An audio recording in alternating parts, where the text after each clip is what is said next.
Hey, good morning, everyone. Glenn Kellaway from the basement. It is Monday morning, November 25th. Special day. It's my wife Lynn's birthday today. So happy birthday, honey. I love you. We had a great weekend. We had a family get together on Saturday night. That was a party for the ages. It was awesome. I wanted to show you some recent pickups. I got some pretty cool stuff. First of all, my friend Sam St. John, Americana Sam, is doing started a thread, Thanksgiving Day turkeys, where he's showing albums, artists the bad albums from artists that you like. My problem is I get rid of mine. I don't If I don't like an album, it's not in my collection. I don't keep it. I don't care if give it away, sell it for 50 cents. I got no room for crap I don't like. And anyway, I'm going to mention a few, but the one thing I wanted to mention, I got a real kick out of this. Everybody knows my stand on Hackney Diamonds. That when everybody was falling in love with it, I was saying this is going to end up to be the biggest dust collector in the history of recorded music. And everybody going, no, it's a great album. It's fantastic. My friend Robert Hagerman did a thread, his version of the Thanksgiving Day turkey thread, and the first album he shows is Hackneyed Diamonds. I just about rolled off my couch laughing. I thought, finally, someone has come to their senses. Robert mentioned that it's a good album, and I never said it sucked. I've never said it.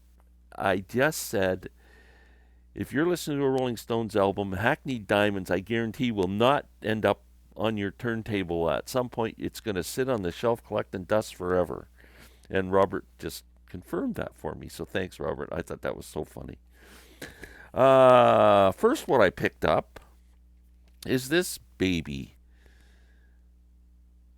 Crosby, Stills, Nash and Young, live at the Fillmore East, 1969, recently released. There is the set list, because I want to talk about it for a minute.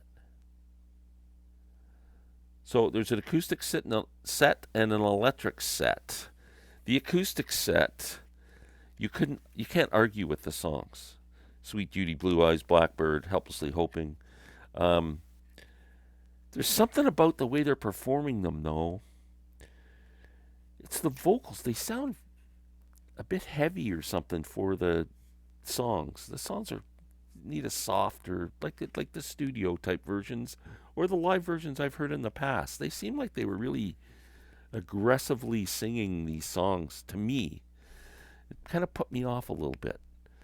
But it's still Crosby, Stills, Nash and Young, and I think Neil Young's the star of this album. But anyway, like during Helplessly Hoping, they're like laughing through it. It's like I don't know.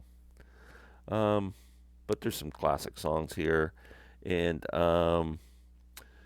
on my way back home, Neil Young, I love the way he does that song. 4 and 20 was good. I mean, it's how can you complain? The electric set is fantastic. Probably worth the price of the CD or vinyl. Uh, Long Time Gone, Wooden Ships, Bluebird Revisited, Sea of Madness, Down by the River, and Find the Cost of Freedom. It's interesting listen. I'm not sure uh, how I would rank this. Maybe like a 7 out of 10. I mean, 7 because it's Crosby, Stills, Nash, and Young, so right away they get a half decent score just from being alive. And it's just, I don't know, something about this performances on this that are just putting me off a little bit. Next, I'm going to bluegrass it up a little bit, excuse me. John McEwen from the Nitty Gritty Dirt Band. He's a solo artist in his own right, and years ago he put out this solo album called String Wizards. I always wanted to buy this album and never did, and I found it in a used bin. I was pretty happy. A lot of great artists on this album, from Jerry Douglas and Stuart Duncan and Sam Bush, Earl Scruggs, Vassar Clements, Bobby Hicks, Byron Berline. Great instrumentals. Anyway, if you're into that kind of music, You ever find this in the travels? It's a pretty good listen. Next, I'm have a mini obsession with Widespread Panic. Now, their studio albums, they're known as a jam band, but their studio albums are very concise. Like, it's just good, really good, just rock music as far as I'm concerned. I think they're from Austin, Texas. Got a bit of a southern feel to it. And like I said, the studio albums are concise. If you're not into jam bands, but you just want to hear some good rock, I don't think you could go wrong buying any of their studio albums. And I picked up another one. I've got Space Wrangler and Ain't Life Grand, which both I like them both. This is called Don't Tell the Band. It's a double CD. I picked it up for like $6.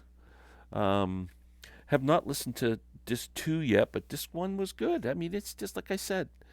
Uh, Songs like they're around 3-4 minutes long. It's a couple go into the 5 minute mark, but nothing.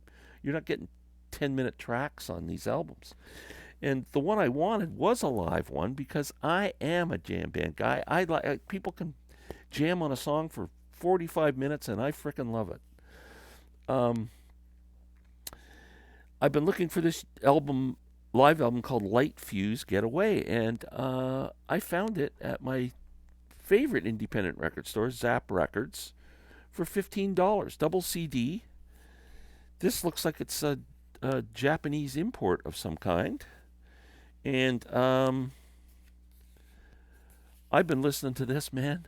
It's so good. If you just want to listen to people wail on guitars, my God, you'll be so sick of electric guitars by the time you're done. There's some like 10-minute tracks, 15-minute tracks, whatever. It's freaking really good. See, that's um, really good. I'm loving this. I can't believe how good it is. It's fantastic. I listened to it yesterday in the car, and I'm just going, oh man, and the playing is great. Like, it's not like they're just doing these long-winded jams that don't go anywhere. They're really, really inspired. Great playing. Great. Can't say enough about that album. Fantastic. What else is going on this week? I'm going to be doing a CD exchange with Larry Graves. Hopefully later this week.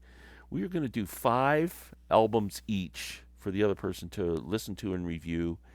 And we're going to change it up a little bit. Rather than look for albums that we don't think the other... Like trying to introduce new albums to the person, albums that they had never heard before. We're going to kind of go, this is a classic album. I want Larry to listen to this and tell me what his thoughts on it. If you could, I would love it if you guys would, anybody who's watches us do these things, give me some suggestions and what do you think I should give Larry? And yeah, that's it for now. We'll be back. I'm going to try and make more videos this week. I've been so busy with family in the last week or so. So everyone have a great Monday. Thank you very much.